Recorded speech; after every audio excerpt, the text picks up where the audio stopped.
பாகிஸ்தானோட விமானப்படை இந்தியாவோட ஏர்ஃபோர்ஸை சேர்ந்த 5 விமானங்களை சுட்டு வீழ்த்திட்டோன்னு ஒரு கிளைமை வைக்க ஆரம்பிச்சு இப்போ ஒரு 2 இல்ல 3 விமானங்கள்ல வந்து அவங்களோட கிளைம் நின்றுட்டு இருக்கு. இந்தியா கிட்ட இருந்து அபிஷியல் கன்ஃபர்மேஷன்ஸ் எதுவும் இப்போ வரைக்கும் கிடைக்கலனாலும் ஒரு விமானம் கண்டிப்பா இந்திய விமானப்படைக்கு சொந்தமானது கீழே கிராஷ் ஆகியிருக்கலான்ற தகவல் ரொம்பவும் வேகமா பரவிட்டு இருக்கு.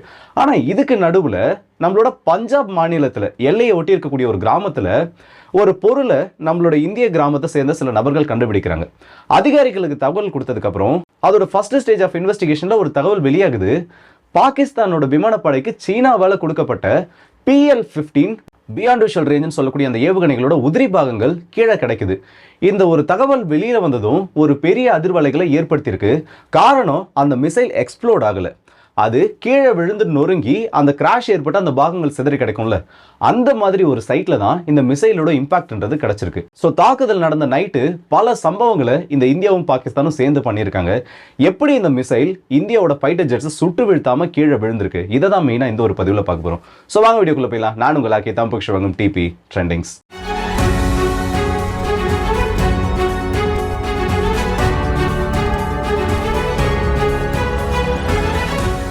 ஹொசியார்பூர் இந்தியாவோட பஞ்சாப் மாநிலத்துல எல்லைக்கு பக்கத்துல இருக்கக்கூடிய ஒரு சின்ன கிராமம்.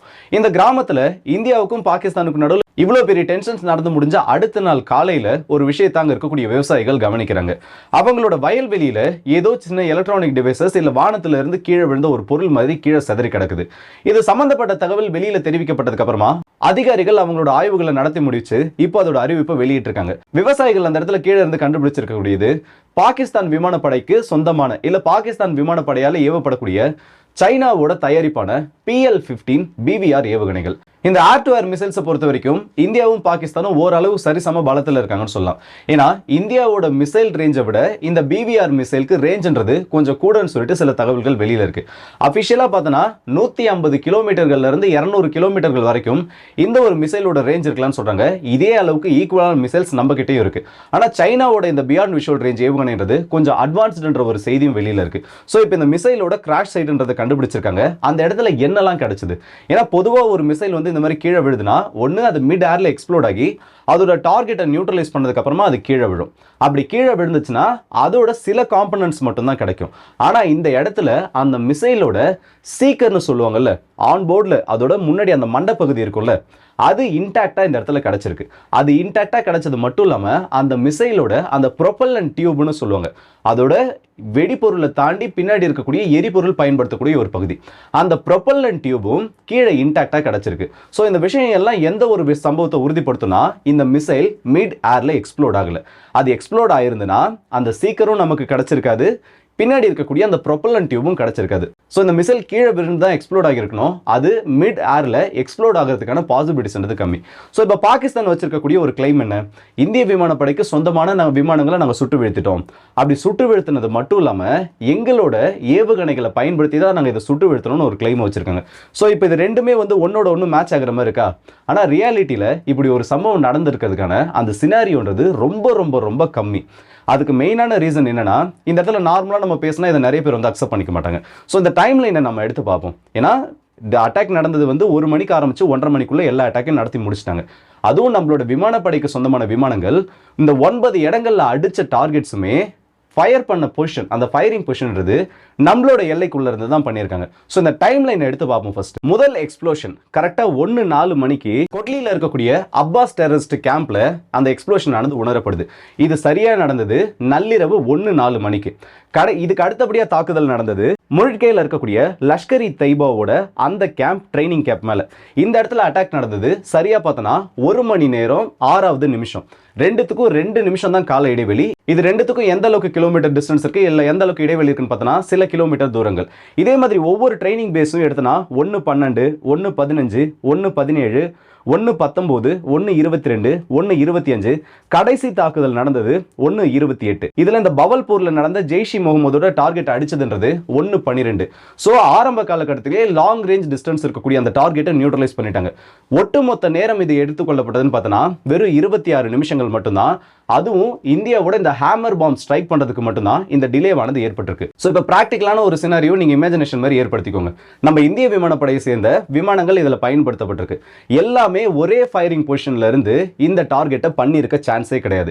ஏன்னா நீங்க இந்த கேப்பை பார்த்தீங்கன்னாலே தெரியும், இண்டிவிஜுவலா அதுக்கான டார்கெட் லொகேஷன்ஸ்ன்றது கொடுக்கப்பட்டு நம்மளோட விமானப்படையை சேர்ந்த விமானங்கள் மல்டிபிள் ஃப்ரண்ட்ஸ்ல இருந்து இந்த ஒரு டார்கெட்ஸை நோக்கி நம்மளோட ஏவுகணையை ஏவி இருக்கணும். அப்படி ஏவுனாதான் இந்த மாதிரி ப்ராப்பரான கால இடைவெளியில பக்கத்தில் இருக்கக்கூடிய லொகேஷன்ஸை கூட கொஞ்ச நேரம் விட்டு அடிக்கிறப்போ அதோட இம்பாக்ட்னஸ்ன்றது அதிகமா இருக்கும். ஸோ மல்டிபிள் சைட்ஸ்ல இருந்து நம்மளோட விமானப்படை விமானங்கள் இந்த டார்கெட்ஸுக்கு எதிரான ஏவுகணை ஏவி இருக்கணும். இதுதான் பிராக்டிகலா இருக்கக்கூடிய சினாரியோ. ஸோ இப்படி ஏவுறப்ப என்ன நடக்கும், இதுக்கான ரியாக்ஷன் டைம்ன்றது சில நிமிஷங்கள் இருக்கும். ஏன்னா எல்லையிலிருந்து 100 கிலோமீட்டர் டார்கெட் அடிக்கிறப்போ அதுக்கு நமக்கு சேஃபஸ்ட் டிஸ்டன்ஸுக்கு திரும்பக்கூடிய டைம்ன்றது 8 இருந்து 9 நிமிஷங்கள் வரைக்கும் இருக்கும். அதாவது அந்த மிசைல் அதை லான்ச் பண்ணி அது எனிமியோட ஏர் டிஃபென்ஸ் சிஸ்டம் அதை கண்டுபிடிக்கிறதுக்குள்ள நம்ம திரும்புறதுக்கு இந்த அளவுக்கு கால இடைவெளியானது இருக்கும். ஸோ நம்மளோட எல்லையிலிருந்து இந்தியா பாகிஸ்தான் அபிஷியல் அந்த பார்டர்ல இருந்து குறைஞ்சபட்சம் ஒரு 50 இருந்து 60 கிலோமீட்டர்கள் தொலைவில் இருந்து நம்ம இந்த ஏவுகணைகளை லான்ச் பண்ணாதான் இந்த அளவுக்கு சேஃபஸ்ட் ஜோன்ன்றது நமக்கு கிடைக்கும். ஏன்னா எல்லையை ஒட்டி இருக்கக்கூடிய பகுதிகள் அத்தனையிலையும் நம்ம ஹேமர் பாம்ஸை தான் லான்ச் பண்ணியிருக்கோம். எல்லையிலிருந்து 5 கிலோமீட்டர் 6 கிலோமீட்டர் 7 கிலோமீட்டர் தொலைவுகளில் இருக்கக்கூடிய அத்தனை சைட்ஸுமே இந்த ஹேமர் பாம்ஸால் அடிக்கப்பட்டிருக்கு. இந்த ஹேமர் பாம்ஸ் அந்த குண்டுகளோட ரேஞ்சுன்றது 70 கிலோமீட்டர்களுக்கும் கூட, 70 இருந்து 90 கிலோமீட்டர்கள், எக்ஸ்டெண்டட் ரேஞ்சுன்றது 100 கிலோமீட்டர்களையும் தாண்டி இருக்கக்கூடியது.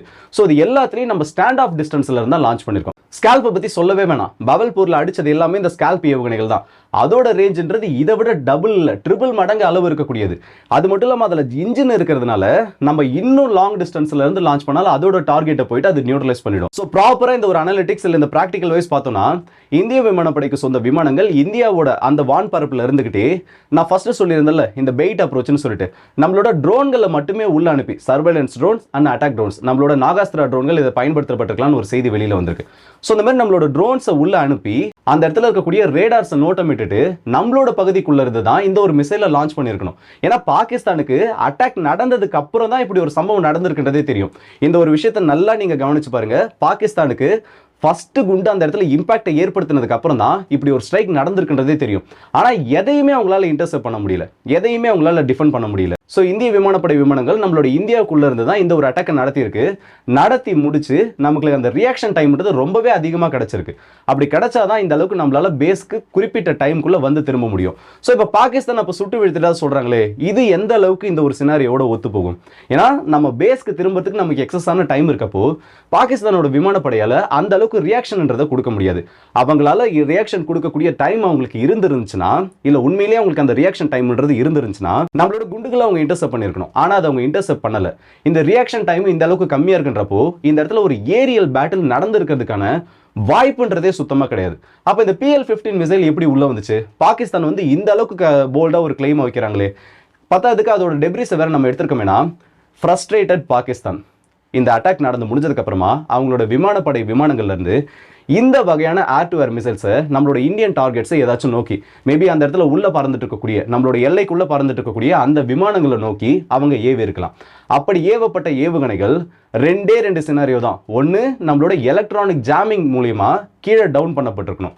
அப்படி இல்லையா அது வெடிக்காம இந்த இடத்துல கீழே விழுந்திருக்கணும். மற்ற எந்த இடத்துலையுமே இதுக்கான டெப்ரிஸ்ன்றது கிடைக்கல. இன்னும் தெளிவாக சொல்றேங்க, நம்ம வந்து 2019 F-16 டவுன் பண்ணிட்டோம்னு சொன்னப்போ ப்ராப்பரான ப்ரூஃப்னா அதுக்கான ரேடார் கிராஸ் செக்ஷனோட அந்த ரேடார் இமேஜ் தான். அதை இந்த இடத்துல வேலிட் ப்ரூஃபாக கொடுத்தோம். ஆனால் பாகிஸ்தான் இப்போ வரைக்கும் இந்த ரேடார் இமேஜை பற்றி ஒரு வாயை கூட திறக்கல. ஒரே ஒரு பாகிஸ்தானோட மீடியா கூட இந்த ரேடார் பற்றினா அந்த ஒரு பேசிக்கான ஒரு ஐடியா கூட அவங்களுக்கு தெரியாது. நார்மலாக வந்து இந்த மிசைல்ஸை பற்றி படிக்கிறாங்க, இல்லை நார்மலாக நம்மளோட சேனலை ஃபாலோ பண்ணுறவங்களுக்கே ரேடார் இமேஜ்னா என்ன, ஒரு விமான எதிரியோட வான்பரப்புக்குள்ள நுழைஞ்சுன்னா அதோட RCS அதில் எந்த அளவுக்கு இம்பாக்டை ஏற்படுத்துன்றது எல்லாம் தெரியும். ஆனால் எந்த ஒரு பாகிஸ்தானோட மீடியாஸும் இந்த ரேடாரை பற்றினா அந்த ஒரு வார்த்தையை மட்டும் எடுக்கவே இல்லை. காரணம் அவங்களுக்கு எல்லாமே நல்லா தெரியும். ஏன் இதை நம்மளால கொடுக்க முடியாது, இதை கொடுத்தா என்ன பிரச்சனை வரும், அப்படி ஒரு டேட்டா இருந்தால் மட்டும்தான் அவங்களால கொடுக்க முடியும். எலக்ட்ரானிக் ஜாமிங் பண்ணப்பட்டாலும் இந்த ரேடாரோட சிக்னேச்சர்ன்றதை கண்டிப்பாக அந்த ஃபைட்டர் ஜெட்ஸோட அந்த ஃபுட் பிரிண்ட்ஸ்னு சொல்லுவாங்க, அதை ரேடார்ல இருந்து எடுக்க முடியும். ஆனால் பாகிஸ்தான் இப்போ வரைக்கும் ஏன் அதை பற்றி பேசலை, அதை பற்றி ஏன் வாயை திறக்கல? இந்தியாவோட விமானம் இந்த இடத்துல கிராஷ் ஆயிருக்குன்னு சொல்கிறாங்களா, அந்த கிராஷுக்கான ப்ராப்பரான வேலிட் அந்த ப்ரூஃப் அவங்களால கொடுக்க முடியல. இப்போ வரைக்கும் ஒரு விமானம் கீழே விழுந்திருக்கலாம்னு சொல்கிறாங்க, அஃபிஷியல் ஆல்மோஸ்ட் கன்ஃபார்ம் ஆயிருச்சு. ஆனால் அது என்ன விமானன்றது தெரியல, இல்லை அது ட்ரோனான்றதும் தெரியல. இந்த ஒரு ஸ்ட்ரைக்கில் நம்ம ஹெர்மஸ் ட்ரோனையும் பயன்படுத்தியிருக்கோம். இதெல்லாம் கூட பரவாயில்லைங்க. இந்த ஹிந்து இந்தியாவோட ஒரு main stream media Pakistan occupied காஷ்மீருக்கு பேரலாக இருக்கக்கூடிய நம்மளோட காஷ்மீரில் ஒரு ஃபியூவல் டேங்க் கீழே விழுந்து கிடக்கு, டிராப் டேங்க்னு சொல்லுவாங்க. அதை எடுத்து போட்டு காலையில இருந்து ஒரு ஃபைட்டர் ஜெட் கீழே விழுந்துருச்சு, இங்க பாருங்க இங்க பாருங்க இங்க பாருங்க. அதை பார்க்குறப்பவே தெரியும் அது ஒரு ஃபைட்டர் ஜெட்கான சான்ஸே கிடையாது. ஏன்னா இந்த இடத்துல நிறைய பேர் மிஸ்மேட்ச் பண்றது என்னன்னா, நம்ம இந்த ஹெர்மஸ் ட்ரோன் சொன்னோம்ல, அது ஆல்மோஸ்ட் ஃபைட்டர் ஜெட்டோட சைஸ்ல பாதி. அது கீழே விழுந்து எரிஞ்சதுனாலும் ஆல்மோஸ்ட் அதுவும் அதே மாதிரி ஒரு ப்ரொஃபைல் தான் கிரியேட் பண்ணும். ஸோ இந்த இடத்துல என்ன நடந்துச்சுன்றது இன்னமும் வெளியில தெரியல. இந்திய விமானப்படைக்கு சொந்தமான எந்த விமானம் கிராஷ் ஆச்சு, அதுக்கான உண்மையான காரணம் என்ன, பாகிஸ்தான் தான் அதை வீழ்த்தினாங்களா, இல்லை ஃப்ரெண்ட்லி ஃபயர் மூலியமா சுட்டு வீழ்த்தினாங்களா, இல்லை வேற ஏதாச்சும் டெக்னிக்கல் ஃபெயிலியரா என்னன்றது இப்போ வரைக்கும் எதுவுமே தெரியல. ஆனால் பாகிஸ்தான் வந்து இந்த இடத்துல ஃபேமஸான ஒரு டயலாக் ஒன்று இருக்கு, உண்மை ஜெயிக்கிறது தான் ஆதாரன்றது தேவை, ஆனால் பொய் ஜெயிக்கிறதுக்கு கன்ஃபியூஷன்ன்றதே போதுன்னு. இந்த டைம்ல எக்ஸாக்டான ஒரு கிளாரிஃபிகேஷன் கிடைக்காத அந்த ஒரு அதை அவங்களுக்கு சாதகமாக பயன்படுத்திட்டு இருக்காங்க. இந்த குழப்பத்தில் அவங்களுக்கு எந்த அளவுக்கு குளிர் காய முடியுமோ எல்லாத்தையும் குளிர் காய்ச்சிட்டு இருக்காங்க. இதில் ஃபன்னான ஒரு விஷயம் என்னன்னா, இந்த கவுண்டோட மிஸ் மேட்ச் தான். இவங்க வந்து இத்தனை விமானங்களை சுட்டு விடுத்திருக்குன்னு சொல்றாங்கன்னா, அதுக்கான ரேடார் ப்ரொஃபைல்ன்றது அவங்க கொடுத்து தான் ஆகணும், வேற வழின்றது கிடையாது. இப்போ PL-15 மிசைல் ஒன்று எக்ஸ்ப்ளோர்ட் ஆகாமலே நாங்கள் கண்டுபிடிச்சிட்டோம். இது வந்து இப்போ இந்தியா கிட்ட இருக்கு. இதை இந்தியா அவங்களோட நிறுத்துவாங்கன்னு நினைக்கிறீங்களா? கிடையவே கிடையாது. இது இந்தியா கிட்ட இருந்து நேராக அமெரிக்கா கிட்ட போகும். அமெரிக்கா கிட்ட போச்சுன்னா அவங்க ரிவர்ஸ் இன்ஜினியரிங்ல இதை இல்லை அனலைஸ் பண்ணுறதுக்கு என்னெல்லாம் பண்ணுவாங்கன்றது தெரியும். ஸோ சைனாவோட top tier air to air மிசைல்ன்றது இப்போ இந்தியாவோட கையில் சிக்கி இருக்கு. பாகிஸ்தான் முடிஞ்ச அளவுக்கு அவங்க அதுக்கான ப்ரூஃபை கொடுக்கட்டும். இல்லை பாகிஸ்தானோட சப்போர்ட்டர்ஸ் யாரா இருந்தீங்கன்னா நீங்களாச்சும் அதுக்கான ப்ரூஃபை கொடுங்களேன். ரேடார்ன்றது பேசிக்கான ஒரு ப்ரூஃப். அது மட்டும் இல்லாமல் இங்கே கிடைக்கக்கூடிய இமேஜஸ் மட்டுமே சொல்லியிருந்தீங்கன்னா சரி, உள்ள ஒரு ஃபைட்டர் ஜெட் கூட விழுந்திருக்கட்டும், அது எப்படி விழுந்திருக்கும், அதுக்கான ப்ரொஃபைலை நீங்கள் கொடுங்க. எதுவுமே இல்லாமல் சுட்டுட்டோம்னா இந்த இடத்துல எதை சுட்டீங்க? ஸோ இந்த வீடியோ பற்றி என்னோட கருத்துக்களை கமெண்ட் செக்ஷனில் சொல்லுங்கள். ஆக்சுவலாக இந்த பாகிஸ்தான் வைக்கக்கூடிய கிளைம் எல்லாமே இப்போதைக்கு சைக்காலஜிக்கல் வார்ஃபேராக மட்டும் தான் போயிட்டு இருக்கு. இதை நீங்கள் எல்லாருமே நல்லா புரிஞ்சுக்கணும். இந்த குழப்பத்தை அவங்களுக்கு ஃபேவராக நல்லா மாற்றிட்டு இருக்காங்க. இந்த PL-15 தயாரிக்கக்கூடிய அந்த நிறுவனத்தோட ஸ்டாக்ஸ் எல்லாம் 4% மேலே ஸ்கை ராக்கெட் ஆகிட்டு இருக்கு. இந்த இடத்துல என்ன நடந்துச்சுன்றது தெரியல. ஸோ அது நடக்கிற வரைக்கும் இந்த கிளைம் எல்லாமே ஃபால்ஸ் கிளைமாக தான் கன்சிடர் பண்ணப்படும். இதை வந்து நாங்கள் சுட்டு வீழ்த்துன்னு அவங்க சொன்னாங்கன்னா அதுக்கான ப்ராப்பரான எவிடன்ஸ் அவங்க கொடுத்தாகணும். இன்னும் அவங்க கொடுக்குற மாதிரி தெரியல, இல்லை ஃபியூச்சர் ஏதாச்சும் கொடுப்பாங்களான்றது தெரியல. ஸோ அடுத்த வீடியோ சந்திப்போம். அது ஒரு உங்கள் RK.